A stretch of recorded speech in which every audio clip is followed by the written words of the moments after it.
Welcome to the last breakfast. Please enjoy the video. In this video, I will explain how to replace Honda HR-V wiper blades.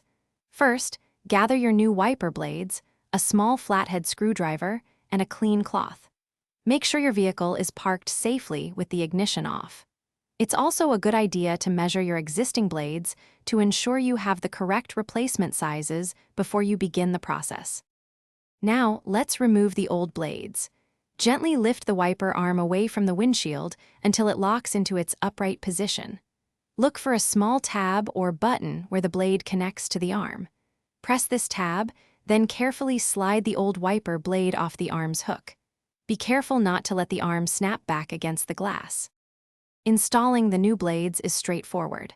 Take your new wiper blade and slide it onto the arm's hook. You should hear a click, indicating it's securely in place. Once attached, gently lower the entire wiper arm back onto the windshield.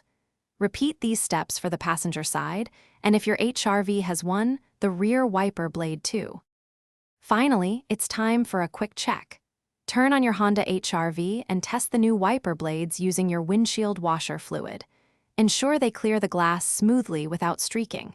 For longevity, regularly inspect your blades for any cracks or tears, and keep your windshield clean. This simple maintenance helps your wipers perform their best. Thanks for watching. If this was helpful, leave a like and consider subscribing. See you next time.